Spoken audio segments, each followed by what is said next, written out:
வணக்கம் ஃப்ரெண்ட்ஸ். லக்ஷ்மி அவர்கள் எழுதிய மங்களாவின் கணவன், அத்தியாயம் 36. முகத்தில் நடித்தது போலவும் அவர்களை விரும்பாதவள் போலவும் இருந்த மங்களாவின் செய்கை ஒம்பு பேச வந்தவர்களை முகம் கவிழ வைத்தது. ஷீலாவும் மாலினியும் வாய் அடைத்து போனார்கள். மேலே தருகித்து பேச அவர்களுக்கு திறமை உண்டு. ஆனால் பயமாக இருந்தது. யார் கண்டது? பதஞ்சலியின் வார்த்தைகள் நம்பிக்கொண்டு மங்களாவை எதிர்த்து பேசிவிட்டால் காசிநாத் குணமாக்கி வந்ததும் ஏற்பாட்டுப்படி கல்யாணமாகிவிட்டால் மேனேஜர் மனைவி என்ற அந்தஸ்தில் இந்த பொல்லாதவள் கண்களில் விரலை விட்டு ஆட்டுவாள். வேண்டாம் பொல்லாப்பு, மன்னிச்சுக்கோங்க, ஏதோ காதில் பட்டது உங்ககிட்ட சொல்ல வந்தோம். மெல்ல தங்கள் இருக்கைகளை நோக்கி நழுவினர். இதுவரை தன்னை பற்றியே சிந்தித்து துயரத்திலே துடித்து கொண்டிருந்த மங்களாவுக்கு பதஞ்சலிக்கு ஏற்பட்ட பாதிப்பு ஒரு அதிர்ச்சியை தந்தது. பாவம், பிள்ளை குட்டிக்காரர், சாதாரண குடும்பத்தை சேர்ந்த மனிதர். அவருக்கு ஏற்பட்ட இந்த கஷ்டம் ஒரு பெரிய விபத்து தான். இதை அவரால் தாங்க முடியாது. நோயாளி போல் படுத்து கொண்டு விட்டதில் வியப்பென்ன? அதிர்ச்சி மேல் அதிர்ச்சியை அடைந்த அப்பாவுக்கு முடிவில் பெண்ணால் ஏற்பட்ட கஷ்டங்களே இருதய நோயாக மாறிவிடவில்லையா?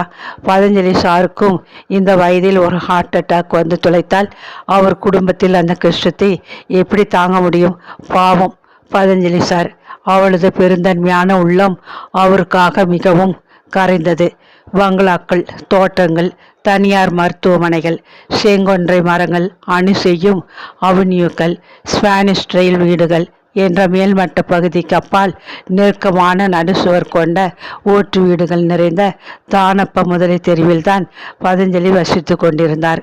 ஒரு சமயம் லீவுக்கு மனு செய்து கொண்ட போது அவரது முகவரி அடங்கிய கடிதத்தை ஃபைலுக்குள் வைத்த ஞாபகம் அவளுக்கு. ஸ்ரீலா ரேக்கில் இருந்த ஃபைல் அடுக்குகளில் நின்று அதை மெல்ல தேடி எடுத்து கவனித்தாள். அலுவலகத்திலிருந்து அவர் வெகு தொலைவில் வசிக்கவில்லை என்று புரிந்து கொண்டாள். அன்று மாலை வேலை முடிந்ததும் அவள் ஹாஸ்டலுக்கு திரும்பவில்லை. பதஞ்சலி அலுவலகத்தில் ஒரு நெருடலான மனிதர்தான். பலரது வாழ்க்கையில் முள்ளாகத்தான் இருந்தார். ஆனால் பிறர் படும் கஷ்டங்களை கண்டு கழிக்கும் மட்டமான குணமும் குரூர புத்தியும் மங்களாவுக்கு என்றும் இருந்தது கிடையாது. அவரை நேரில் பார்த்து பேச வேண்டும் என்று அவள் மனத்திலே ஓர் ஆதங்கம். பஸ் நிலையத்தின்று ஒரு சைக்கிள் ரிக்ஷாவில் அவள் தானப்ப முதலி தெருவை தேடிக்கொண்டு வந்தாள். மாலை பொழுது அமிழ்ந்து கொண்டு இருளுக்கும் வெளிச்சத்திற்கும் நடுவில் இருந்த இடைவெளி நேரம். 7ஆம் எண் வீடு. அந்த தெருவின் மத்தியிலிருந்த ஒரு சிறு ஓட்டு கட்டிடம். கோலம் போடாத வாசல் விரிச்சென்று துக்க வீடு போன்ற தோற்றத்தை கொடுத்தது. திண்ணைக்கு வெளியே பலத்ததொரு கம்பி கேட்டு தாளிடப்பட்டு பூட்டு தொங்கிக் கொண்டிருந்தது. வாயிலின் பெரிய மரக்கதவு இறுக்கமாக சாத்தப்பட்டிருந்தது. யாரையும் பதஞ்சலி பார்க்க விரும்பவில்லை என்பதற்கு இவை சான்றுகள். துணியுடன் அவள் கேட்டின் முகப்பிலிருந்து அழைப்பு மணி வீத்தானை அழுத்தினாள். கிர் கிர் என்று கத்தியது. யாரையும் காணவில்லை. சுற்றுமுற்று பார்த்துவிட்டு மங்களா வீத்தானை மறுபடியும் அழுத்தினாள். பதஞ்சலி அவளை பார்த்து பேச மறுத்துவிட்டால் சிறிது அச்சமாகவும் இருந்தது.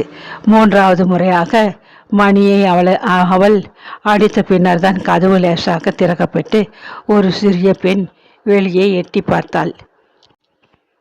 வீங்கி இடுங்கி விட்டிருந்த கண்கள், உப்பிய முகம், வாராத கூந்தல், அழுங்கி போன புடவை, நடுத்தர வயதில் பருத்திவிட்ட தோற்றம் எல்லாம் அவள்தான் திருமதி பதஞ்சலி என்று அழுத்தமாக அறிவித்தன. யார் அது? அவள் கேட்கவில்லை. இடுங்கிய கண்களில் தேங்கி இருந்த கோபம் கேட்டது. மங்களான்னு பேர். பதஞ்சலி சார் வேலை பார்க்கிற ஆஃபீஸிலே நானும் வேலை பார்க்கிறேன். அவருக்கு காய்ச்சல்னு கேள்விப்பட்டேன். என் லீவு சம்மந்தமாக அவரை பார்த்து ஒரு வார்த்தை கேட்டுவிட்டு போக முடிக்காது நிறுத்தினாள். திருமதி பதஞ்சலி முகத்திலே சிறிது அமைதி தெளிவாகியது. கேட்டு சொல்றேன். உள்ளே சென்றாள். சிறிது பொழுதில் கதவு நன்றாக திறந்து கொண்டு வந்து கேட்டுக்கு உள்ளே தொங்கிய பூட்டை திறந்தாள். வாங்கோ, உள்ளே கூடத்தில்தான் படுத்துண்டு இருக்கார். செருப்புகளை நடையில் கயிற்றுவிட்டு மங்களா பின்தொடர திருமதி பதஞ்சலி கூடத்து மின் விளக்கை பொருத்திவிட்டு சுவர் ஓரமாக உட்கார்ந்திருந்த 2 சிறுவர்களை எழுப்பி தன்னுடன் பின்பக்கம் தள்ளி கொண்டு சென்று விட்டாள். பனியனும் வேட்டியுமாக நெற்றியில் பட்டையாக மருந்து பத்து போட்டுக்கொண்டு வெஞ்சி மீது படுத்து கிடந்த பதஞ்சலி விருட்டென்று எழுந்து உட்கார்ந்தார். மழிக்கப்படாத தாடையும் சிவந்து வீங்கிய கண்களுமாக பதஞ்சலி ஒரே நாளில் பாதி உடலாக பெரும் காய்ச்சலிலிருந்து எழுந்தவர் போல ஒடுங்கி விட்டிருந்தார். மங்களாவை கண்டதும் அவரது கண்களில் ஆறாக கண்ணீர் பெருக்கெடுத்து கொண்டு விட்டது. உட்காருங்கம்மா. இன்னமும் நான் இந்த வேதனையையும் வெட்கத்தையும் சுமந்து கொண்டு உசிரோடு இருக்கேன். மேலே தொண்டில் வாயை பொத்தி கொண்டு விம்மினார். ஓரம் சிறிது உடைந்து விட்டிருந்த ஒரு ஸ்டூலின் மேல் அவள் உட்கார்ந்து கொண்டாள். சுவர் ஓரமாக கட்டப்பட்டிருந்த சுவர் கொடியில் சின்ன சின்ன சட்டைகள், பேண்ட்டுகள், பாவாடைகள் தொங்கின. மூளையில் 2 புத்தக மூட்டைகள் சாய்ந்து கிடந்தன. விஜயாவிலிருந்து தொடங்கி மாடிப்படிகள் போல மனிதருக்கு வீடு கொள்ளும் மட்டும் குழந்தைகள், பெரிய குடும்பம்தான். அதன் சுமையை தாமே தனியாக சமாளிக்க முடியாது தான் மூத்த மகளை வேலைக்கு அனுப்ப போக விபரீதம் நடந்து விட்டிருக்கிறது. மனிதர் ஒரேடியாக நொறுங்கி விட்டிருக்கிறார். பார்வையை மெல்ல பார்வைவிட்ட மகளா ஒரு நொடியில் நிலைமையை பூகித்து கொண்டு விட்டாள். வாய் கொண்ட மட்டும் வெற்றிலையாக குதிப்பி கொண்டு வேடிக்கையாக பேசி சிரித்து அட்டகாசமாக அலுவலகத்தை சுற்றி வந்தவர் இப்போது பச்சை குழந்தையைப் போல விசித்து அழுவதை காண அவளுக்கும் பரிதாபமாகத்தான் இருந்தது. என்னவோ காதில் பட்டது. ஆனால் நான் உங்களை பார்க்க வந்தது வேறு காரியத்துக்காக. தப்பாக நினைக்க வேண்டாம், குழைவாக கனிவாக சொன்னாள். கண்களை திறந்து அவளை மெல்ல நிமிர்ந்து பார்த்தார் பதஞ்சலி. உணர்ச்சிகளின் அழுத்தத்தில் வார்த்தைகள் நெஞ்சுக்குள் பொறுக்க அவரால் சற்றென்று பேச முடியவில்லை. எல்லாரையும் பற்றியும் வாய்க்கீழே பேசினேன். அதுக்கு தண்டனையா இப்போ என்னை பார்த்து பலர் பேசும்படியா ஆச்சு. இந்த மூஞ்சியை வச்சுண்டு ஆஃபீஸுக்கு கூட வர முடியலை. என் நிலையில் வேறு ஒருத்தன் இருந்தால் இத்தனை நாழி மானம் அடிச்சே செத்து போயிருப்பான். என் மனைவி தங்கம் வாயிலா பூச்சி. அவளையும் குழந்தைகளையும் நினச்சி எச்சிலை விழுங்கி கொண்டே திணறினார். சார், நீங்கள் வயசிலும் அனுபவத்திலும் என்னை விட பெரியவர். இருந்தாலும் சொல்கிறேன், கஷ்டம், வேதனை, அவமானம் இதையெல்லாம் எப்போவாவது ஒரு சமயம் நிச்சயம் வாழ்க்கையில் ஒரு கோணத்திலே ஏதோ ஒரு ரூபத்திலே அனுபவிக்காத மனுஷர் உலகத்திலே கிடையாது என்று நினைக்கிறேன். உதாரணத்துக்கு என்னையே எடுத்துக்கோங்க. சின்ன வயசுலேயே தாயை இழந்து விட்டேன். அப்படி ஒரு துர்பாக்கியம். நன்னா வாழ்ந்த எங்கள் குடும்பம் என் இளம் வயசுலேயே ரொம்ப சரிஞ்சு போனதாலே பல கஷ்டங்கள் அனுபவித்தோம். அத்துடன் என் ஜாதக அதிர்ஷ்டம் பற்றிய கதை ஒன்று வேகமாக பரவிடுது. அதை பற்றி கூட உங்களுக்கெல்லாம் தெரியும். என்னை பற்றின கவலையே அப்பாவுக்கு யமனாகி கொண்டுட்டுது. அண்ணாமணியோடு ஒத்துக்காம தான் வெளியேறி வாழ முன்றதை பற்றி பலர் பலவிதமாக பேசினான். முடிவிலே நல்லதொரு வாழ்க்கை அமைய போகிறதுன்னு நான் சந்தோஷப்பட்ட போது ஒரு விபத்து குறுக்கிட்டு என் ஆசையில் மண்ணை வாரி போட்டுடுது. இந்த நிலையிலும் நான் வாழ்ந்து கொண்டிருக்கேன், சாகலை. அப்படி இருக்கும்போது உலக அனுபவம் நிறைஞ்ச நீங்கள் மனம் தளரலாமா? என் பெண் என் தலையிலே கல்லை தூக்கி போட்டுட்டாமா? மறுபடியும் பதஞ்சலி வாயை துண்டால் அடைத்து கொண்டு வீம்பினார். அத்தியாயம் 37. பதஞ்சலி கண்ணீர் வழிய துக்கம் தாழாமல் வாயை துண்டினால் மூடிக்கொண்டு விம்புவதைக் கண்டு மங்களாவின் மனம் நெகிழ்ந்தது. சார், நீங்கள் இது ஒரு விபத்துன்னு நினச்சிட்டு மேற்கொண்டு என்ன செய்கிறதுன்னு யோசித்து நடந்துக்கிறதை விட்டுட்டு இப்படி ஒரே அடியாக உடைந்து போவதில் யாருக்கு லாபம்? வம்பு பேசுகிறவளுக்கு அசை போட ஒரு பிடி அவள் கிடைச்ச மாதிரி நிலைமையை அப்படியே விட்டுடலாமா? தவறாச்சே. அம்மா மங்களா, நீங்கள் இப்படி பேசுறது என் மனத்துக்கு ரொம்ப ஆறுதலாக இருக்குது. ஆஃபீஸிலிருந்து ஒருத்தர் கூட இதுவரை எட்டி பார்க்கலை. நான் கூட லீவை பற்றி பேசத்தான் வந்தேன். உங்கள் துயரத்தை கிண்டி கிளறி கேட்க வரலை சார். எல்லோரும் ரொம்ப அனுதாபப்பட்டு கொண்டு தான் இருப்பா. நேரே பேச சங்கடப்பட்டு கொண்டு பதுங்கியிருக்கான்னு தோன்றுறது. என்னை பற்றி ஆஃபீஸே பேசி சிரிக்கிறாப்பல எனக்கு ரொம்ப மலைப்பாக இருக்கு. முன்மட்டை விழுகிறதை பார்த்து பின் மட்டை சிரிக்க முடியுமா? யாருக்கு எந்த நிமிஷம் என்ன வருமோ யார் கண்டா? நம்ம ஆஃபீஸிலே அப்படி ஒரு கொடூரமானவ யாரும் கிடையாதுன்னு நிம்மதியாக இருங்கோ. மிஸ் மங்களா, நீங்கள் சொல்கிறதை கேட்டு நான் ரொம்ப வெட்கப்படுறேன். மனம் கூனி குறுகி வேதனைப்படுறது. வயசுல சின்னவா நீங்கள், ஆனால் குணத்திலே ரொம்ப வசந்தவளாக இருக்கேள். நான் உங்கள் முன்னாடி ரொம்ப தாழ்ந்து நிற்கிறேன். உங்களுக்கு தெரியாது. உங்களை பற்றி உங்கள் ஜாதக தோஷத்தை பற்றி ரொம்ப கேவலமாக பேசினவன் நான். எல்லோர்கிட்டையும் வேடிக்கையாக உங்கள் வாழ்க்கையின் கடந்த கால விவரங்களை கதையாக கட்டிவிட்டவன் நான்.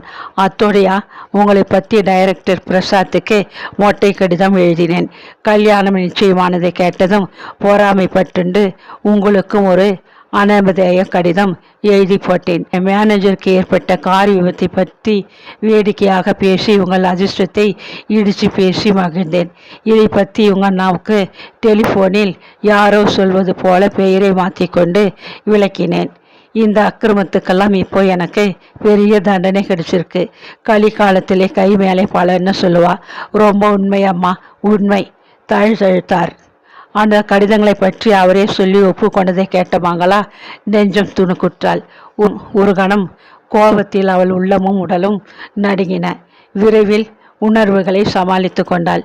நீங்கள் செஞ்சதை ஒத்துக்கொண்டு விட்டேலே, அப்போவே அந்த தப்பெல்லாம் மறைஞ்சு போச்சுன்னு வச்சுக்கோங்க. எனக்கு உங்கள் மேலே வருத்தமில்லை. என் வாழ்க்கையில் சில துன்ப நிகழ்ச்சிகள் ஏற்பட்டன. அதை மற்றவர்கள் பேசக்கூடாதுன்னு தடை உத்தரவு போட எனக்கு என்ன அதிகாரம் இருக்கு?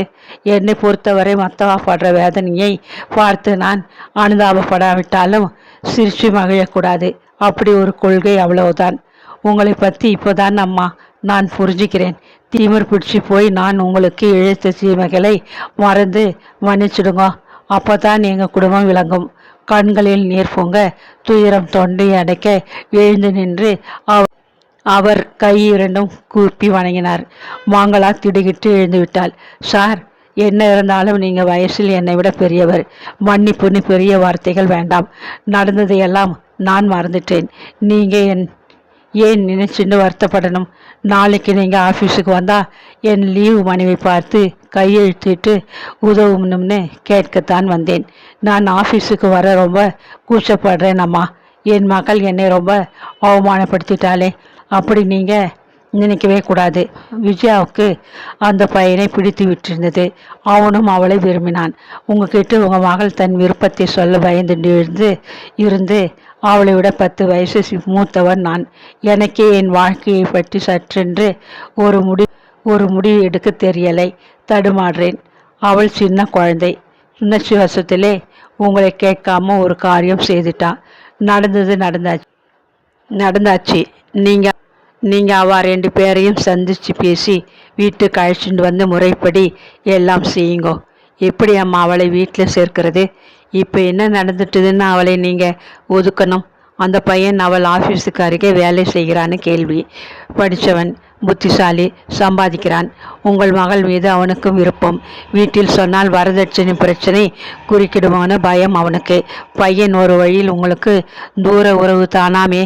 அப்படி இருக்கும்போது இன்னமும் ஏன் தயக்கம்? உங்களால் அவன் தாய் கேட்கும் சீர், நகை இதையெல்லாம் கொடுக்க முடியாதே. கல்யாணம் தடைபட்டு போகுமோன்னு பயந்துட்டு அந்த பையன் இந்த குறுக்கு வழியை அனுசரிச்சிருக்கான். குடும்பத்திலே சம்பாதித்தும் போட வேண்டிய பொறுப்பை விட்டு இப்போது உனக்கு கல்யாணம் எதற்குன்னு நீங்கள் அதட்டுவீங்களோன்னு விஜயா பயந்து போயிருக்கலாம். அதனாலே வெளியே கிளம்பி தாங்களே கல்யாணம் செய்து கொண்டு விட்டா. இது ஒன்றும் கேள்விப்படாத அதிசய சம்பவம் இல்லையே. நீங்கள் பேசுகிறதை கேட்டால் இந்த விபரீதத்துக்கு பெரியவத்தான் காரணம்னு ஒரு வழியில் தோன்றுறது. உங்கள் பொண்ணை நீங்களே ஒதுக்கி வைத்து அவமானப்படுத்துகிறதை விட்டுவிட்டு நீங்களே முன் வந்து அவர்களை தேடி அழைச்சிட்டு வந்து முறைப்படி எல்லாம் செய்து அவர்களுக்கு வாழ்க்கை அமைச்சு கொடுத்தேன்னா இப்போ பேசுகிறவ எல்லாரும் வாயை கப்புன்னு மூடிக்கொள்வான். நீங்கள் சொல்கிறதிலும் உண்மை இருக்குது. இனிமேலே நீங்கள் செய்கிற காரியம் இதுதான். நாளைக்கு பேசாமல் ஆஃபீஸுக்கு வாங்க. ஒன்றுமே நடக்காதது போல் காரியங்களை கவனியுங்க. யாருக்குமே எதையும் உங்ககிட்ட கேட்க துணிச்சல் வராது. என் சொந்த அனுபவம் சார். தங்கமணி, மங்களா, அம்மாவுக்கு சூடாக காஃபி கொஞ்சம் எடுத்துட்டு வா. உரத்த குரலில் பின்பக்கம் திருப்பி உத்தரவிட்டார். கதவு மறைவில் எல்லாவற்றையும் கேட்டுக்கொண்டு காஃபி டம்ளருடன் தயாராக நின்ற தங்கமணி சற்றென்று கூடத்திற்கு வந்தாள். உப்பியிருந்த அந்த முகத்தில் லேசான புன்னகை அரும்பி படர்ந்து வெளிச்சமிட்டது. பெற்றவள் அவள். பெண் பக்கம் பறிந்து கசிந்துரையை கொண்டிருந்தது அவள் உள்ளம். ஆனால் கணவனிடம் துணிவுடன் பேச முடியாது தவித்து கொண்டிருந்தாள். அவள் சொல்ல நினைத்ததெல்லாம் சொல்ல தெய்வம் போல வீட்டுக்குள்ளேயே வந்து உட்கார்ந்திருந்த மங்களாவை நன்றியுடன் பார்த்தாள். டம்ளரை முக்காலி மீது வைத்தாள். உங்களுக்கு ரொம்ப பெரிய மனசு அம்மா, நீங்கள் நல்லா இருக்கணும். பேச முடியாது தழுத்தழுத்தாள். ஒரு பெண்ணுக்கு இன்னொரு பெண் செய்ய வேண்டிய கடமை. நமக்கு நாமே விரோதியாகிவிட்டால் ஆண்கள் கிட்டிருந்து அனுசரணை எப்படி எதிர்பார்க்க முடியும்? வாங்கலாம் முறவளித்தாள். நாளைக்கு நான் கட்டாயம் ஆஃபீஸுக்கு வரேன். கேட்கக்கூடாது, ஆனாலும் நாம் எல்லாம் ஒரே இடத்தில் வேலை செய்கிற ஒரு உறவிலே தவையின் ஸ்தானத்தில் இருந்துட்டு கேட்கிறேன். கொஞ்ச நாள் எங்கேயாவது வெளியூரில் போய் இருக்கணும்னு தானே லீவ் எடுக்கிறேன். அவசரப்பட்டு கொண்டு நீங்கள் எந்த முடிவுக்கும் வந்துவிடக்கூடாது. மேனேஜரை பற்றிய தகவல் சீக்கிரம் நம்ம டைரக்டரிலிருந்து வரும். மிஸ்டர் காசிநாத் ரொம்ப நல்லவர், நேர்மையானவர். அவர் வந்து முடிக்காது அவளை கனிவுடன் பார்த்தார் பதஞ்சலி. மங்களாவின் கண்கள் கனத்தன. நெஞ்சை என்னவோ அடைத்தது. காஃபியை பருகிவிட்டு டம்ளரை வைத்தாள். இருட்டி போச்சு. நான் வரேன் சார். ரொம்ப நன்றி. கிளம்பினாள். பதஞ்சலி பரபரப்புடன் பேசினார். கொஞ்சம் இருங்கோ, முகத்தை அலுமிண்டு உடை மாற்றிண்டு வரேன். இருட்டி போச்சு. நீங்கள் தனியாக திரும்பி ஹாஸ்டலுக்கு போவது எனக்கு விருப்பமில்லை. ஊர் ரொம்ப கெட்ட கிடுக்கு. நான் உங்கள் தமைய நிலையில் கூட துணைக்கு வந்து ஹாஸ்டல் வாசலில் கொண்டு விட்டுட்டு வரேன். இந்த உரிமையை தயவு செய்து எனக்கு கொடுங்க. இதை ஒரு பிராயசித்தமாக நான் நினைக்கிறேன். நான் தடுமாற அவர் கெஞ்சி கேட்டபோது மங்களா மனம் கசிந்து போனால், ஆகட்டும், காத்துட்டு இருக்கேன். நீங்கள் கிளம்ப தயாராக்குங்க, ஒன்றா போகலாம் புன்முறுவலித்தாள். அடுத்த நாளே மங்களா வேலையை நின்று 5 வாரங்களுக்கு விடுப்பு எடுத்துக்கொண்டு விட்டிருந்தாள். அவள் சொற்படியே அலுவலகத்திற்கு வந்த பதஞ்சலி அதற்கு ஆவணம் செய்து உதவினார். மாலை அவர் கிளம்புமன் எழுந்து அவள் மேஜையருக்கே வந்தார். என்னென்னவோ சொல்லணும்னு நினைக்கிறேன், பேச தோணலை. ஆனால் நீங்கள் புரிஞ்சுக்குவேல். இத்தனை துன்பங்களையும் தாங்கின்ற ஒரு சிறு பெண் நீங்கள் துணிவாக இருக்கிறதை பார்த்து தான் எனக்கு என் விஷயத்திலே தெம்பு வந்திருக்கு. ரொம்ப நன்றி மிஸ் மங்களா.